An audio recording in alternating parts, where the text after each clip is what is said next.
So Ken, I was impressed by the fact that you had this endowed chair. You were going to tell me about that.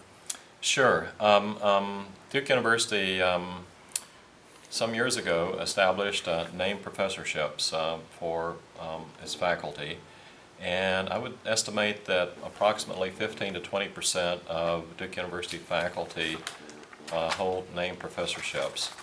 And these are endowed professorships that the university uses to honor its most distinguished faculty. And in 1989, one of my sociology colleagues nominated me for one of the named professorships here at Duke, and it was approved. And in 1990, I became the John Franklin Crowell Professor of Sociology and Demography. And John Franklin Crowell, it turns out, was president of Trinity College before it became Duke University in the 1890s, when Trinity College moved to Durham, and he was a sociologist trained at Yale University. One of the first. Amazing. One of the first to teach sociology courses at Trinity College, which later became Duke University. So my name chair is named after Crowell. Well, it's a great honor, and I think I'm assuming that it's primarily based on your tremendous research productivity that never seems to end. So one of the areas I wanted to get at was just the area of service, and I noticed that you've taken on some jobs that many academics would avoid like the plague, because they're such black holes of time, and it can hurt your productivity. So things like the presidency of the International Society for Quality of Life Studies, becoming the editor of SciNet. Can you tell us what that stands for? Social Indicators Network News, SciNet. Very important organ of information and publication for those of us in the field. And then this unprecedented 3 terms as chair here at Duke. Are you a glutton for punishment or what? Well, I guess you could put it that way, but I guess you certainly never shrink from a challenge, but I'm impressed that this extends to service as well. yeah, well, as you become more senior, you have to take on some administrative and professional responsibilities, and so I've just taken those as they come in my life, and fortunately, I have enough hyperactive energy to usually be able to do those things, and as well as my own work at the same time. When I was chair of the department, I essentially had a notice on my door that said, "My mornings are mine, my afternoons are negotiable." Well, that's good. You could guard your time then. How about your presidency at ISQUALS? What did that involve at the time? At the time, basically helping to administer this fledgling society. An interdisciplinary group. And organize its conference during my term. And so it was just one among many duties to do at the time. And can you tell us a little bit about your work with the Social Indicators Working Group? The Social Indicators Working Group, remind me.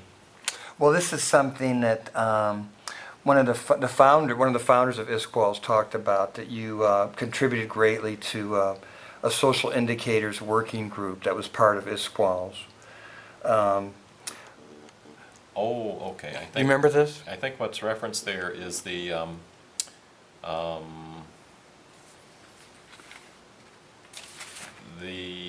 work that Mike Haggerty led that resulted in an article published in Social Indicators Research around 2001 that sort of laid out several prototypical indicators, social indicators at that time, and analyzed them and came up with a set of principles for good social indicators.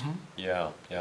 Yeah, no, that was a pleasure to participate in that work. Mike Haggerty coordinated my work and that of several other people on that project, and it was a lot of fun. Well, it seems like that kind of working group and your relationships being so positive, and the fact that you're in demand as chair, just also speaks to me about um, what a pleasant and honorable colleague you must be.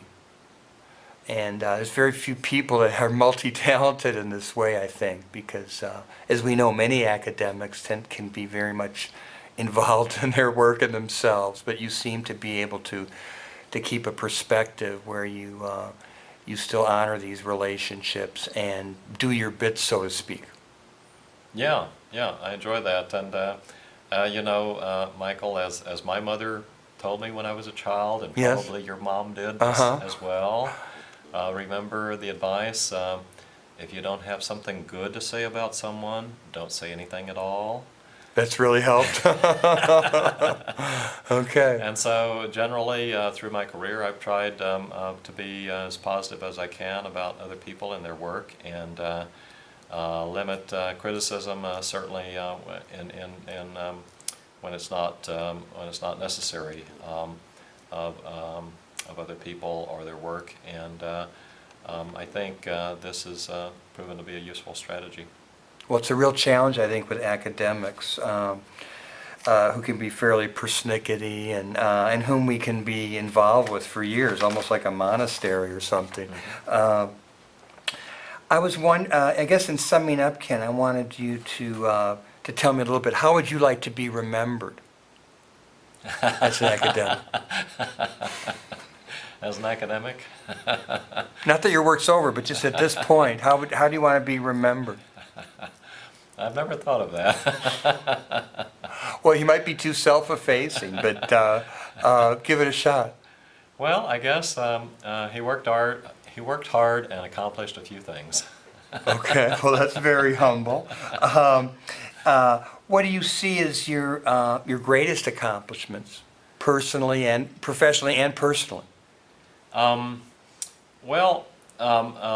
have been successful in doing a lot of work over the years, publishing a lot of stuff, and what's interesting to me is that I could not have predicted beforehand which pieces of work, which articles published in journals and so forth would become the big ones. And so my strategy has just been to do a lot of work. And, Well, I've heard this from other people. You really don't know when you're gonna hit one out of the park. Yeah. Uh-huh. And so you don't know which ones are going to become the social science citation classics and so forth. And fortunately, over the years, I've had some of those. And What were some of those you think that you really hit out of the park and just? well, one of them came right out of graduate studies, an article on a statistical method at that time new to sociology and the social sciences named path analysis.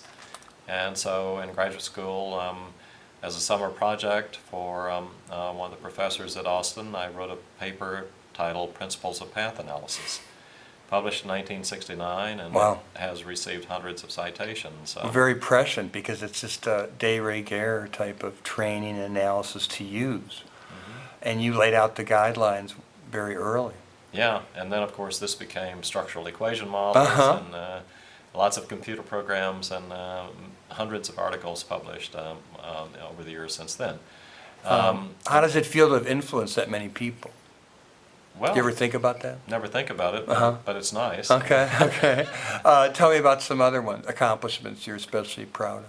Well, another big citation classic article published in 1990 in the American Journal of Sociology, Structural Covariates of homicide rates, and looking at variations across cities, metropolitan areas, and states. It sort of defined an area of research in criminology, been widely cited and still enlivens research to this day. An article published in 1985 on the relationship of unemployment and crime rate fluctuations. Articles published on criminal careers. Demography articles published on multi-state life tables. social indicators research articles published on frameworks for social indicators analysis. So all of these things have been just fun and interesting to do. Well, it's amazing. You've been as successful for so long. Can you tell me any personal accomplishments that you're particularly proud of? Trying, I guess relationships or things like that, or your students maybe, some of the mentored students you have? yeah, Your yeah. family? Again, over the years, family's been good, and over the years, a really rewarding part of academic life has been to foster the careers of a dozen or so students that I've worked with closely in graduate school. That's one of the most rewarding aspects of the life of the mind. And making this as contemporaneous as possible, what constitutes the good life for you now? What sends your social indicators up through the roof at this point in your life? Just continuing to do what I do. Interestingly, one of my former colleagues at the University of Illinois at Urbana-Champaign, who's now at the University of Chicago, just had an article accepted for publication in the journal Demography, of which I'm editor, on studying the lengths of life of Supreme Court justices. Wow. And basically, the conclusion from his article is that if you enjoy your work and you're healthy, you should continue working forever. Well, you're a great inspiration to us all, and thank you so much for your time today. Sure. Thank you.